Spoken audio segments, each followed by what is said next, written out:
Akkam jirtu mi'aarramoo waa'ee faayidaa fi miidhaa shayii dhuguu kan jedhu haa ilaallu. Kanaan dura faayidaa fi miidhaa buna dhuguu ilaalleerra. Qorannooleen hedduun akka mul'isanitti shayii dhuguun fayyummaa qaama keenyaaf faayidaa olaanaa ta'e akka qabu agarsiisu. Shayiin wantoota carraa dhukkuba onnee, dhibee kaanserii fi dhukkuba sukkaaraan qabamu, dhukkuba sukkaaraa isa gosa lammaffaa jechuudha. Kan hir'isan akka of keessaa qabu himu. Shayii dhuguun carraa dhukkuba onnee akka tasaa jechuunis sudden heart attack isa jennu.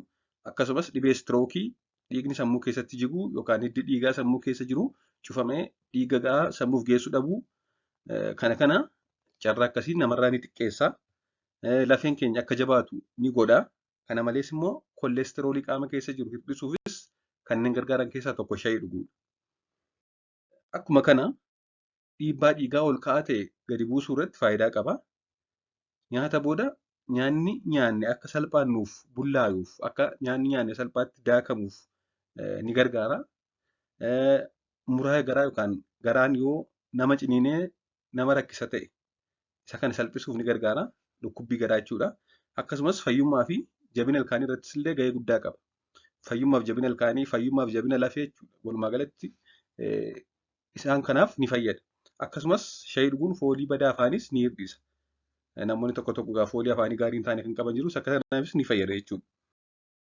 Kana malees sirna ittisa qaamaa akka jabaatu taasisa. Ittisoo qaamaa jechuun immuunitii keenya ni cimsa. Yeroo akkasii immoo dhibee adda addaaf salphaatti hin saaxilamnu jechuudha. Qorannooleen tokko tokko akka agarsiisanitti carraa kaanserii sombaa, harmaa fi piroosteetiin qabamuu ni hir'isa. Carraa dhukkuba sukkaara gosa lammaffaa taayip 2 diyaabeetis qabamuu ni hir'isa.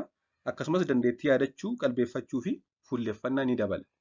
Shayii dhuguun miidhaa qabaa jennee yoo ilaalle wantoota kaafeen qaban gar biroo hedduu namni hin fayyadamne jechuunis kanneen akka bunaa fi kan kana fakkaatan namni hin fayyadame tokko guyyaatti shayii hanga siinii 3 dhuguu ni danda'a. Kanaa ol yoo baay'ate garuu hirriba nama dhorkaa dhangala'aa qaama keessaa fixa. Nam tokko akka shayii dhugeen ni fincaa'aa waan ta'eef dhangala'aa qaama keessaa fidee dihaayidreet gochuu danda'a.